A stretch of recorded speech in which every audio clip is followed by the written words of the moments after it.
Ryan, and there are plans to expand indoctrination. That's right. Well, Idahoans are also concerned. Horror shot. That line would be moving a little bit farther west. I'm like crying. Nobody wants to see dark money is influencing policy in our state. Well, that's not how this works. Well, hello there, and welcome to Nowhere to Hide. I'm Brian Hyde, and we've got a lot to talk about today in terms of misinformation. Seems there's a lot of concern out there that people may be thinking wrong thoughts, or they may be deviating from the groupthink that we're supposed to believe. And well, frankly, that is just not a good situation to be in. So we're going to talk about how to recognize disinformation. In fact, I'm not just going to talk about the problem, okay? Anybody can identify the problem, but I'm actually going to share with you some foolproof solutions for stopping misinformation in its tracks. Yeah, that's a pretty lofty goal, but I'm quite confident that what I have to offer today will actually help you. Actually, it'll help anybody, but especially those who are some of the biggest purveyors of misinformation. Let's dive right in, shall we? We've had our share of cold and snow, and oh, look, this is a little spin from KTVB. I don't think they actually produced this article. I think this is just a Newswire article that they picked up. But look at this headline here. U.S. in deep freeze while much of the world is extra toasty. Yet again, it's climate change. Oh boy, always something to try to persuade us that the world is going to end if we don't give more power and more money to the people who run the ruling systems of this world. Now, let's take this just a little bit further and talk about how far are they willing to go. Here's an article from just today, from actually USA Today. Science versus social media, why climate change denial still thrives online. I don't know what it is about left-wingers, but man, the word denial, you deny this, you deny that. If you're not on board, if you're not giving full-throated voice to whatever it is that they want you to chant in unison, you're a denier and you need to be canceled. But the crazy thing about this article is it complains about how there's just not enough control out there over the flow of free speech. Look at a couple of excerpts from this and tell me that this isn't just a little bit authoritarian at best, totalitarian at worst. Social media is still not doing enough to stop misinformation, denying the existence and causes of climate change. According to whom? Well, the science, of course. We'll get to that in just a few moments. That's the finding of a review of climate-related conversations on social media platforms by the public interest research organization Advance Democracy. Boy, if there was ever a name for a special interest, Advanced Democracy. That's right up there with the Human Fund.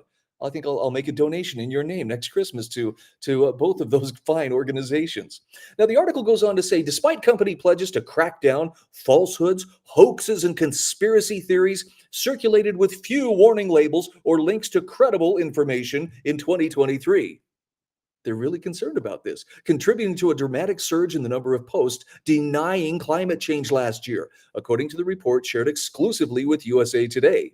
Nowhere was that surge more evident than on X, formerly Twitter, where the number of posts containing terms linked to climate change denial more than tripled for the second year in a row, Advanced Democracy found. Why are they so upset with Twitter? I'm going to keep calling it Twitter. Sue me if you don't like it. It's because there's actually some semblance of free speech there. No, it's not perfect, but Elon Musk buying that platform and then summarily firing so many of the information controllers who were there to spin and otherwise weed out anything that was not approved or did not agree with the official narrative. It's been a breath of fresh air. And frankly, it's a pretty decent place to get a number of different points of view. I don't know about you. Sometimes, you're going to bump into things that you disagree with. Is it really that big of a deal? Oh, we can't tolerate this. We've got to stop it somehow. We've got to shut it down in its tracks, because that's exactly what this special interest group is calling for.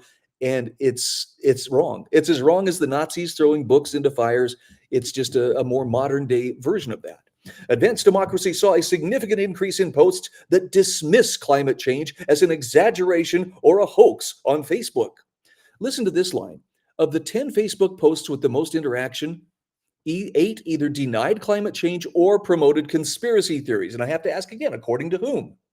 None included a link to Facebook's Climate Science Information Center or a fact check. In other words, nobody ran this by the Ministry of Truth, and therefore we're just distressed that there was information put out there that was not carefully curated and spun to the satisfaction of those who want you to believe that we are in this existential crisis and it's all to blame on human beings. And somehow, if we just give enough money and power to the ruling class, why we could solve this problem.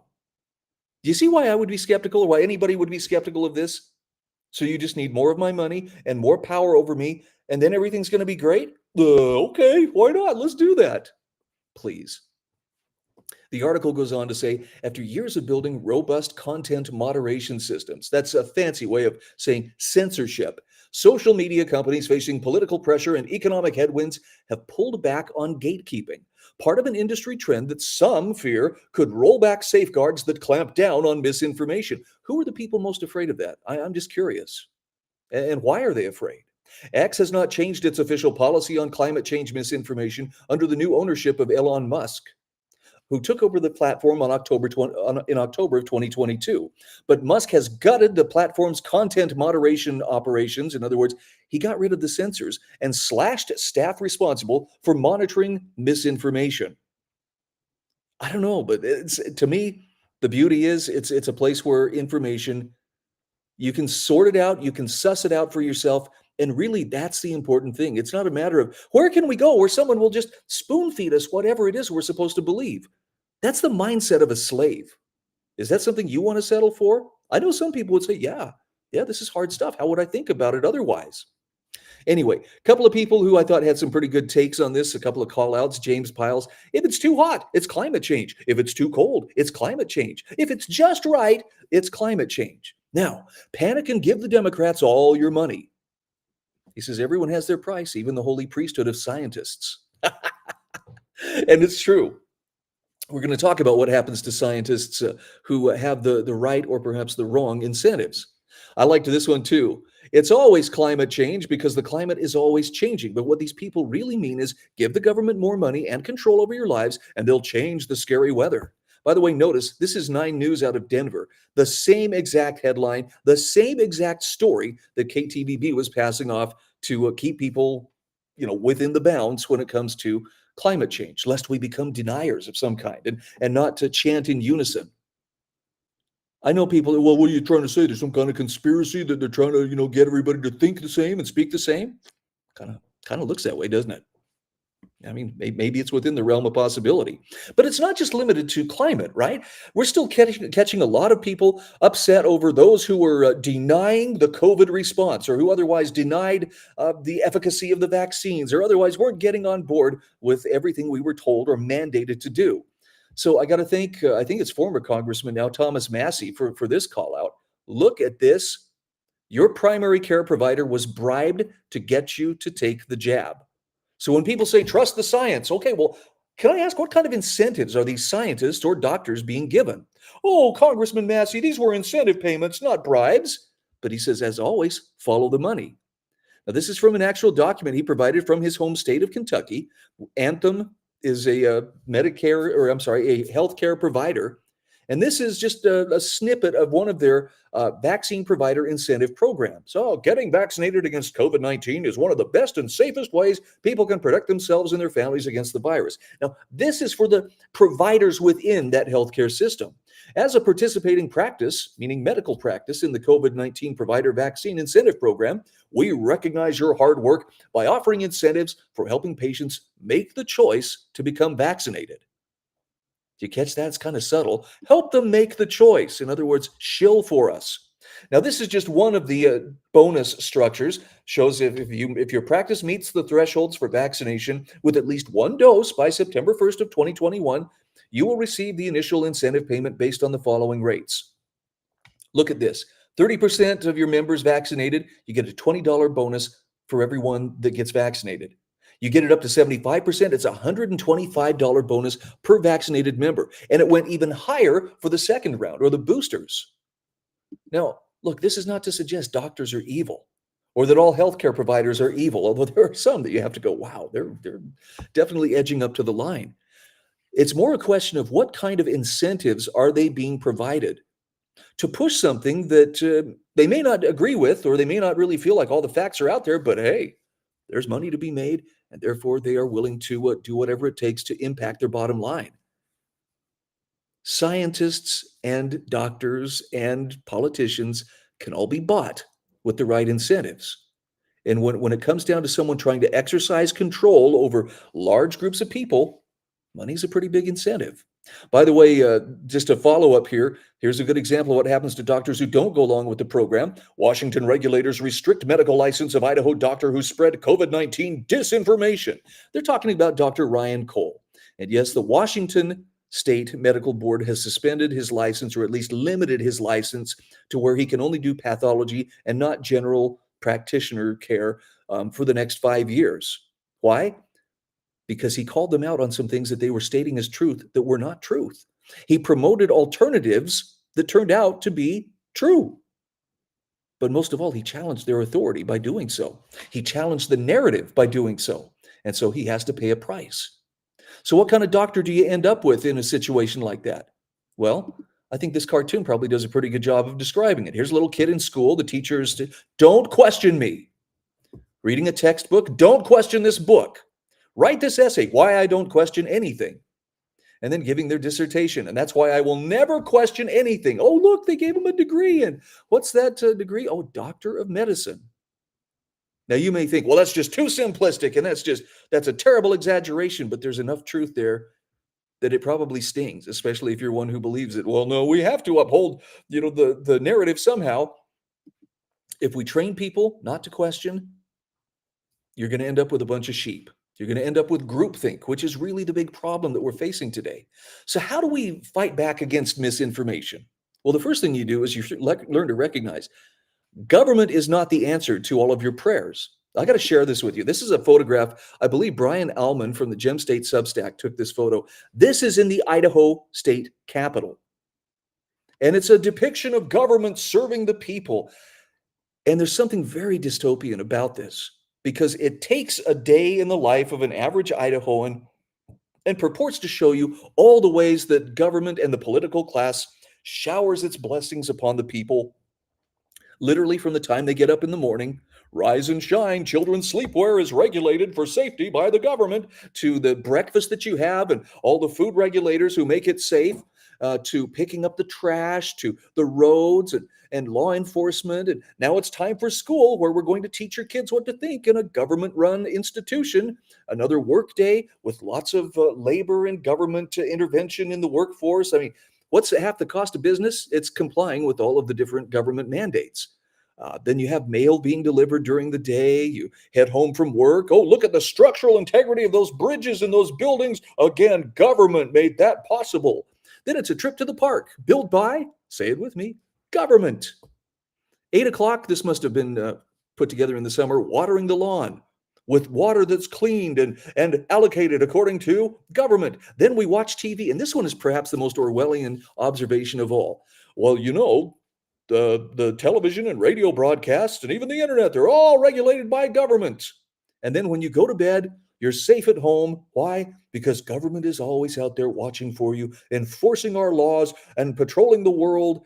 And look, this is not to say that there aren't good people out there serving in various government positions, but this tries to make it sound like, hey, the sun wouldn't be rising in the morning if it weren't for the government. Oh, I mean, we're so dependent, or at least they would like us to be so dependent. You want to talk about misinformation? That is what misinformation looks like writ large. And I guess there are people who will buy into it. So what can you do? Okay, let's talk some solutions. Instead of getting up each day and getting on your knees and thanking government for the very air that you're breathing at a tremendous cost, both, out of your pocketbook and from your personal liberties, why don't we try a few things like, I hear people talking about, we really feel like we're kind of in a civil war of sorts. Okay, well, I like this take. In 2024, that civil war is not citizens fighting military jets with AR-15s. It looks more like Bitcoin and opting out of the fiat counterfeiting machine that continues to steal your wealth. It's 3D printing your own firearm and ending the gun debate. Why argue with people when, their argument, we need to control that. Yeah, it's a little bit late for that. My 3D printer goes, and, the debate's over. I'm printing what I'm printing. Sorry, if you don't like it, you can stand there and make frustrated noises, I guess. It's growing your own food and opting out of the poisonous corporate farming scheme. It's doing your own research and thinking for yourself. I got to pause on this one for just a second. Do you remember when they were really pushing the rollout of the vaccine and telling people, hey, you got to do this, you got to do this? There were plenty of articles that talked about, there's a danger in people doing their own research or trying to think critically. Basically, we were told, trust the experts.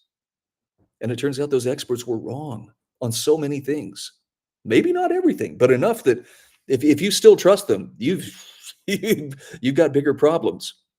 It's doing your own research, thinking for yourself. I love this next one. It's raising a strong, independent family that doesn't rely on government handouts. Do you know how empowering it is to be able to tell government, no thanks? When they tell you, we have this for you. Don't you want our blessings? No, I don't need you. Turn around and walk away. It really upsets bureaucrats, but, and here's something else that upsets the bureaucrats. Homeschool your kids. The more they try to bring sexualized curriculum or sexualized materials into public schools or into public school libraries or public libraries, it's starting to look more and more like parents who are serious about rescuing their kids from the mind laundry that has been put in place for them. Homeschooling is going to have to be an option. And I love this last line, we are winning, even if it's not mainstream. In fact, I would say, especially because it's not mainstream, because we're not, just keeping, one foot in two different boats. Eventually, there comes a point where you're going to have to choose one or the other. I would choose the one that may have more inconvenience, but results in greater freedom. What you choose is up to you. Now, Steve Kirsch also had a concise guide on how world governments can stop misinformation. Now, the examples that he gives here apply to the COVID vaccine, but the general principles apply to every type of misinformation. Just so you know, Steve is playing for the side of freedom. So listen to his suggestions and you'll see what he's talking about. First of all, he tells government, stop lying to people. When you make a mistake, admit it publicly as soon as you realize you made a mistake. Stop hiding the data. Data transparency is key. Invite credible opposition to query all available databases. If governments are telling the truth, they should have nothing to fear. Oh, it's good to see that shoe on the other foot. Stop the censorship if you want to stop misinformation. Speak out against any organization employing censorship or intimidation tactics to silence dissent, including medical certification boards. Washington State, your medical certification board, oh, you punished Dr. Ryan Cole, but it doesn't change the fact that he was still right. All you're doing is just punctuating, he was so right that you cannot tolerate him practicing medicine and being a competing school of thought or example of how people might think outside your little box and your ideological blinders. Next, Steve Kirsch recommends scientific consensus should never be achieved by silencing dissent through censorship and intimidation tactics. All professionals in all fields should be allowed to speak freely to the public without fear of retribution. Hold regular open public debate with qualified people who disagree with you so the public can see directly who is telling the truth and who is not. What's that? You're afraid that they might choose the other person. Well, then can you make a better argument? If not, you deserve to lose. Have a regular public dialogue with government officials and the top misinformation spreaders to openly discuss the differences and how to best resolve them. Yeah, don't try to just rip their tongue out of their mouth. They can't speak anymore, therefore we are safe. Why not address the concerns? If they need correction, if they're truth seekers, help them find the correction. If you're not willing to do that, one has to wonder, why exactly are you doing what you're doing? Why can't you handle any kind of dissent? Finally, he suggests act as champions of truth, and when truth is not being pursued, speak out publicly about it. For example, there are many whistleblowers who will testify that clinical trial data for the Pfizer vaccine was fabricated. Is this true? The U.S. Department of Justice refuses to talk to or interview these whistleblowers, yet not a single public official is calling them out for turning a blind eye to what's going on. Collaborate with the misinformation spreaders to design joint projects that both sides agree will resolve ambiguities. For example, how many households in America have one or more COVID vaccine injured members? The V-Safe data from the CDC suggests that this number could be well over 30% of American households. What is the actual number? Well, the CDC doesn't want to investigate. Why can't there be an investigation using a process agreed to by both parties? Steve Kirsch says the reason misinformation is still a problem is because government officials won't do any of the items listed in this post. Not a single one. So if you want to stop misinformation, stop lying. And on a personal level, it's a good idea to think about whether or not you use a consensus filter as a safety mechanism. So when you encounter something that sounds true or might be true, is the first thing you ask, is this true? Or do you ask, will other people be okay with me thinking this is true? Because if you think that latter thought, it makes you very malleable to brute force manufactured consensus. If every screen you look at says the same thing, you're going to adopt that as the position, or that position, because your brain interprets it as everybody in my tribe believes this. It's safe. Now, I don't know if I agree with the person who posted this.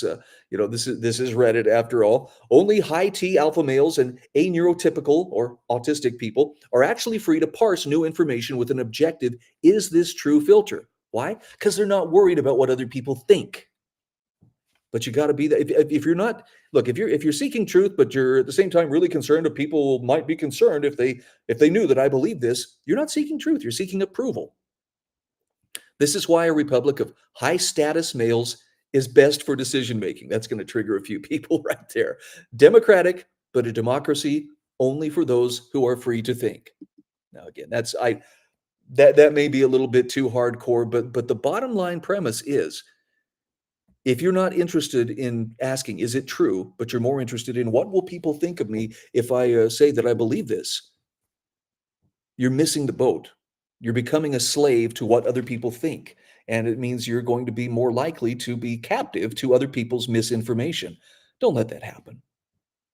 It does require effort, and it requires commitment. And the press is not going to give you permission to question everything. In fact, if anything, they're going to sit there and try to hold that line and make sure people don't stray beyond the boundaries of approved opinion, as Tom Woods puts it. Get comfortable outside those boundaries. It's the only way you're ever going to be a light shining in the darkness for those people who are looking for it. And there are people out there who are looking for it.